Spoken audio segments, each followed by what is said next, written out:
안녕하세요. 지게책입니다. 제가 오늘 소개할 책은 정보라 작가님의 저주토끼입니다. 2022년 인터내셔널 부커상 후보에 노미되어서 국내에서도 화제가 됐던 소설집인데요. 2017년에 출간되었던 호러 SF 판타지 소설입니다. 총 10편의 중단편이 수록되어 있는데요. 현실적인 공포와 잔인함이 조금 섬뜩하게 수록되어 있는데 다 흥미롭게 읽었습니다. 이야기들이 전부 확 끌어당기는 흡입력이 있어서 가독성이 매우 좋은 책이었어요. 우선 책 제목이 된 저주토끼의 줄거리를 알려드릴게요. 공식적으로는 대장간을 하는 것으로 되어 있지만 실제로는 저주용품을 만드는 집의 자식이었던 할아버지가 손주에게 들려주는 이야기입니다. 무속인이 천민 취급을 받고 차별을 받던 시절에도 할아버지에게는 그걸 개의치 않는 친구가 한 명 있었습니다. 그 친구의 집은 술도가 양조장을 하고 있었고 그 친구의 부모님 역시 깨어있는 분들이고 유능한 사업가이기도 했습니다. 그 사업은 대를 이어 할아버지의 친구가 물려받았는데요. 끈기 있게 노력해왔던 친구는 성공했습니다. 하지만 망했습니다. 더 좋은 술과 좋은 기술을 만드는 데에만 신경을 써온 친구와는 달리 경쟁사였던 더 큰 회사에서는 그들의 인맥과 연줄, 그거를 이용해서 접대에 열을 올렸고 그냥 알코올에 물과 감미료를 섞은 액체를 시민들이 선호하는 정통의 그 맛이라며 대대적으로 광고를 합니다. 그리고 암암리에 할아버지 친구의 회사 술에 대한 거짓 비방을 퍼뜨렸고 그로 인해 사업이 망하고 할아버지의 친구는 결국 유서를 남기고 목을 메었다고 합니다. 그래서 할아버지는 저주의 토끼를 만들었습니다. 저주에 쓰이는 물건일수록 예쁘게 만들어야 하는 법이다. 이렇게 할아버지가 말하는데요. 그리고 저주하려는 상대방이 저주의 물품을 직접 만져야 합니다. 하지만 할아버지는 토끼를 사장에게 직접 전달하지는 못했어요. 그렇게 토끼는 그 사장의 회사 창고에 방치되어 있었는데 그때부터 저주 토끼가 조금씩 힘을 발휘하기 시작합니다. 창고의 물건들을 갉아먹고 똥을 싸놓기 시작하는 토끼. 사람들은 저주토끼 전등 때문이라는 사실은 꿈에도 모르고 쥐가 나타났다며 대대적인 방역 작업을 했고 그때 창고를 정리하면서 토끼 전등은 사장 손자의 손에 들어가게 됩니다. 국민학생이던 손자는 이 토끼 전등을 굉장히 좋아했어요. 숙제를 하거나 잠을 잘 때도 전등을 켰습니다. 하루에도 몇 번씩 스위치를 누르기 위해 토끼의 등을 만졌는데요. 하지만 사장의 집에서는 토끼가 더 이상 종이나 물건들을 갉아먹지 않았습니다. 대신 다른 것을 갉아먹기 시작했습니다. 바로 손자의 머릿속에 있는 뇌. 점점 아이는 이상해졌고 결국 죽음을 맞이했습니다. 하지만 그걸로 끝이 아니었습니다. 그 다음은 사장의 아들이었습니다. 사장의 아들은 아들의 죽음을 슬퍼하며 평소에 아들이 아껴 썼던 토끼 전등을 쓰다듬으며 통곡을 하는데요. 그 후 40도 안 된 건강한 성인 남성이 침대에서 내려오다가 발목이 부러집니다. 그리고 작은 충격에도 팔이 부러지고 갈비뼈가 부러지고 몸이 망가지기 시작합니다. 그 사이 회사는 위기에 처하는데요. 토끼가 창고에 있을 때 몽땅 갉아먹어서 사라져버린 세금과 여러 부채 문서들 때문에 도산의 위기에 처해지는데요. 사장의 아들은 건드리기만 해도 뼈가 부러져서 병원에만 있었고 그 사이 회사는 망하고 남은 것은 빚뿐이었습니다. 끝내 사장의 아들이 죽던 날 사장도 회사 옥상에서 떨어져 죽습니다. 이렇게 저주토끼의 저주가 마무리됩니다. 굉장히 흥미진진하죠? 직접 읽으면 정말 빠르게 읽어나갈 수 있는데요. 할아버지가 손자에게 들려주는 내용이 정말 재미있었습니다. 두 번째 소설은 머리. 한 여자가 화장실에서 나오려는데 변기 속에서 머리가 하나 튀어나와 그녀를 부릅니다. 어머니. 물을 내리자 머리는 사라졌습니다. 그 후로도 머리는 계속 나타났는데요. 처음에는 머리처럼 보이는 어떤 것, 그냥 두리뭉실한 형체였습니다. 그녀가 머리에게 왜 자꾸 자신을 어머니라고 부르는지 묻는데요. 머리가 답합니다. 나는 당신이 변기 속에 버리곤 했던 빠진 머리카락과 당신의 배설물과 뒤를 닦은 휴지 등 당신이 변기 속에 버린 것들로 인하여 제가 생겨났기 때문에 당신을 어머니라고 부르는 것입니다. 이 머리는 직장은 물론 이사간 집에서도 나타납니다. 시간이 흐르고 그녀가 결혼을 하고 아이도 낳았는데 여전히 머리는 계속 나타났습니다. 결국 그녀는 머리를 끄집어내서 말려 죽이려 했습니다. 그 볕이 좋은 곳에 머리를 말려서 변기와 멀어지게 해서 죽이려고 했는데요. 그거를 남편이 다시 변기에 흘려보냅니다. 왜 그랬냐고 묻자 남편이 대답합니다. 자신을 변기에 버려달라고 머리가 말했다고. 아우. 어쨌든 그녀가 머리를 말려 죽이려 한 뒤에 머리는 당분간 나타나지 않았습니다. 세월이 흘러 아이가 대학생이 되었을 때 갑자기 다시 머리가 나타납니다. 젊은 날의 그녀와 비슷한 완전한 사람의 형체를 갖춘 머리가 나타납니다. 그녀를 닮은 젊은 그녀로 보이는 머리는 결국 늙은 그녀를 변기 속에 쑤셔넣고 뚜껑을 닫고 물을 내립니다. 어우, 이건 또 뭘까요? 호러 판타지물이 이런 맛에 읽는구나 싶으면서 소름이 돋았습니다. 변기 너무 싫어요. 세 번째 소설은 차가운 손가락인데 넘어가고, 네 번째 소설 몸하다 줄거리 알려드릴게요. 몸하다는 월경을 뜻합니다. 한 여자가 생리불규칙으로 병원을 찾아갔다가 피임약을 권유받고 복용하는데요. 그러던 어느 날 어지럼증과 헛구역질이 나서 병원을 찾아갔다가 임신 6주 진단을 받습니다. 근데 주인공은 미혼이고 남자친구도 없는데 말이에요. 그렇게 임신 주스는 흘러갔고 아빠가 될 사람을 빨리 찾으라고 합니다. 안 그러면 아이는 큰일 난다고. 구체적으로 어떤 일이 발생할지는 몰랐지만 가족들까지 모두 나서서 아이의 아빠가 돼줄 사람을 적극적으로 찾아 나서는데요. 선을 보기도 하고 신문에 광고를 내보내기도 합니다. 그러나 아빠가 돼줄 사람을 쉽게 찾지 못했고 결국 시간이 흘러 출산에 임박해서 분만실에 들어간 여자. 진통을 하다가 결국 물컹하며 다리 사이로 무언가가 빠져나갔습니다. 아기는 검붉은 색의 약간 비릿한 냄새를 풍기는 거대한 핏덩이였습니다. 이게 뭐냐는 여자의 물음에 의사는 모든 게 내 탓이라는 눈초리로 애 아빠 없이 이렇게 혼자 크게 내버려둬서 이렇게 된 것이라고 말합니다. 그녀가 핏덩이를 들고 이리저리 들여다보는데 갑자기 검붉은 덩어리는 혈액으로 와해됩니다.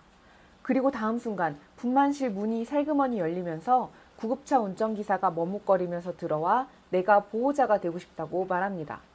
분만실에 실어다 준 구급차 운전기사는 여자가 처음으로 선을 봤던 남자였어요. 문득 그녀는 피투성이가 된 양손으로 얼굴을 가리고 울기 시작합니다. 그것이 안도의 눈물인지 아이를 잃은 슬픔인지 혹은 다른 무엇 때문인지 그녀 자신도 알지 못한 채. 요것도 좀 그리고 안녕 내 사랑. 안녕 내 사랑은 로봇과 사람의 이야기입니다. 인공 반려자를 개발한 주인공이 새로 업그레이드된 신형 로봇이 나오는 사이에도 계속 처음으로 만났던 1호를 버리지 못하고 점점 낡아가는 1호가 계속 작동할 수 있도록 애를 씁니다. 주인공은 자신이 만든 피조물이자 반려자인 1호의 녹색 눈동자를 본 순간 사실 사랑에 빠졌어요. 새로 데려온 로봇인 세스와 대릭이 1호와 동기화하는 데 성공했는데 계속 작동하지 못하는 1호를 어떻게 할까 망설이다가 결국엔 회사에 수거 의뢰서를 작성한 날 방 안에 로봇들이 들어와 주인공을 칼로 찌릅니다.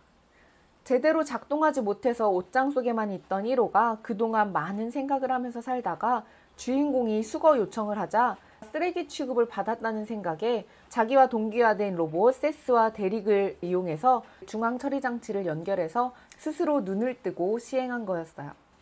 그렇게 로봇들은 방을 떠나고 피를 흘리며 누워있는 주인공. 이렇게 소설이 끝납니다. 인공지능 로봇이 머지않은 미래에 보편화될 거라고 생각하는데요. 그 로봇의 퀄리티 또한 굉장히 높을 수 있다는 생각은 우리 지금 현대 과학기술의 발전을 봐도 쉽게 알 수 있어요. 지금으로부터 30년, 40년 후의 미래는 정말 어떤 스펙타클한 세상이 되어 있을지 기대가 되면서도 무서워지는 단편이었습니다. 다음은 덫. 옛날에 어떤 남자가 겨울에 눈 덮인 산길을 가다가 덫에 걸려 몸부림치는 여우를 발견합니다. 여우는 마치 사람처럼 남자에게 말합니다. 나를 풀어주시오. 여우에게 다가가자 덫에 걸린 발목에서 액체가 흘러나온 것이 보였고 반짝거리는 그것은 황금이었습니다. 남자는 덫에 걸린 여우를 그대로 집으로 데리고 가서 가둔 뒤 죽지 않을 만큼 먹이를 주며 상처에서 계속해서 황금을 얻어냈습니다. 그렇게 부자가 된 남자는 결혼했고 아들, 딸 쌍둥이를 낳습니다. 그러던 어느 날 아들이 딸 목에 난 상처를 헤집고 피를 빨아먹는 장면을 목격하고 아들을 딸에게서 떼어내려다가 아들의 이마에 상처가 나는데요. 이마의 상처에서 황금이 흐르는 것을 보게 됩니다. 그걸 본 남자는 아내 몰래 아들에게 동물의 피를 먹여보고 자신의 피도 먹여보았지만 전처럼 황금이 나오지 않았습니다. 결국 다시 딸의 피를 먹여보는데 황금이 나왔습니다. 그 후로 남자는 예전 여우에게 했듯이 아들과 딸에게 지속적으로 못된 짓을 하면서 황금을 얻어냅니다. 그렇게 시간은 흘러 아이들이 성인이 되었고 아들이 딸에게 가는 목적은 동생의 피를 빨아먹는 것이 아닌 다른 것이 되어 있었습니다. 남자가 집을 오랫동안 비웠다가 돌아와서 마주한 것은 임신한 딸. 의사를 불러 아기를 꺼내려다가 딸은 죽었고요. 아들은 의사의 목을 물어뜯고 아기와 함께 사라집니다. 그 후로 고용인들이 남자를 보살피게 되었는데 집안에서 창백한 딸의 유령이 나타나 아이를 찾아다녔기 때문에 그걸 목격한 고용인들은 모두 그만두었고 결국 남자는 뼈와 가죽만 남은 채 침대에 누워있게 됩니다. 몇 달 후 한 고용인이 죄책감과 약간의 호기심으로 다시 찾은 그 집에서 발견한 남자. 남자가 말합니다. 나를 풀어주시오. 그리고 후기가 또 있습니다. 아주 멀리 떨어진 지역에서 어린 남자아이가 사람의 시체를 파먹고 있고 그것이 동네 사람에게 목격됩니다. 이 아이가 아마 남자의 아들의 아이였을 거예요.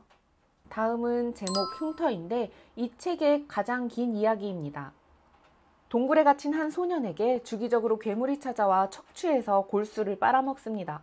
던져주는 생고기와 풀로 연명하며 세월은 흐르는데요. 알고 보니 이 소년은 마을 사람들이 괴물의 저주를 피하기 위해 바친 산 제물이었는데 청년이 된 소년이 수갑과 족쇄가 끊어지며 탈출합니다. 하지만 마을에서 발견된 그를 본 동네 사람은 청년을 여기저기 데리고 다니며 투전으로 돈을 벌고 이런 내용입니다. 이게 중간중간 싸움의 묘사도 굉장히 소름 끼쳤고 이게 욕심에 눈이 먼 사람의 악한 마음을 보는 것도 공포스러웠는데요. 분량에 비해 저는 생각보다 재미없었기 때문에 자세한 설명은 패스. 다음 소설 즐거운 나의 집. 짧게 요약하자면 아파트를 팔고 한 건물을 산 부부와 문제가 있던 건물에서 벌어지는 일입니다. 그리고 남편은 바람이 났고 빚을 지고 교통사고로 사망하고 그 후 건물 지하에서 아이와 함께 사는 여자의 이야기인데 이 아이가 유령이었어요. 이것도 섬뜩했고요. 다음은 바람과 모래의 지배자. 이것도 완전 간추리자면 모래 사막의 왕이 사막 위를 떠다니는 황금배에 욕심을 부리다가 왕자가 눈이 멀게 되는 저주가 걸립니다. 왕자는 성인이 되어 초원의 공주와 결혼을 하게 되었는데 공주가 왕자의 저주를 풀고 싶어서 황금배의 주인에게 갔다가 새로운 사실을 알게 되고 결국 왕자의 저주가 풀려 눈을 떴지만 다시 찾아온 공주를 나몰라라 했던 내용이었고요. 그리고 마지막 재회. 폴란드의 한 광장에서 다리를 끌며 빠른 속도로 한 방향으로 사라지는 노인을 바라보고 있던 나는 그 모습을 똑같이 바라보는 한 남자를 만납니다. 그 남자와 친밀해지는 나. 남자는 이미 돌아가신 할아버지의 유령을 봤기 때문에 부모는 그 사실을 알자 남자를 침대에 묶어두었다고 합니다. 심리적으로 묶이는 것이 더 편하다는 생각을 한 것인지 자신을 묶어달라고 하는 그 남자는 결국 욕실 난방기에 목을 매 죽습니다. 다시 그를 찾은 나는 누군가 나타나 이 삶에 묶인 나를 풀어주기를 바라며 소설이 끝납니다. 흥미로우면서도 소설 내용을 보면 씁쓸함이 가득 느껴졌던 책이었어요. 작가의 말에 나와 있는 한 부분을 보자면 이래요. 사필 규정이나 권선징악 혹은 복수는 경우에 따라 반드시 필요할지 모르지만 그렇게 필요한 일을 완수한 뒤에도 세상은 여전히 쓸쓸하고 인간은 여전히 외로우며 이 사실은 영원히 변하지 않는다는 얘기를 하고 싶었다. 그렇게 쓸쓸하고 외로운 방식을 통해서 낯설고 사나운 세상에서 혼자 제각각 고군분투하는 쓸쓸하고 외로운 독자에게 위안이 되고 싶었다. 그것이 조그만 희망이다. 이렇게 작가의 말을 읽고 나면 조금 더 책을 이해할 수 있어요. 정보라 작가님 역시 좋은 이야기꾼이라고 느꼈고 참 괜찮은 소설집이었습니다. 여러분도 시간이 되면 한번 읽어보시길 추천드릴게요. 감사합니다.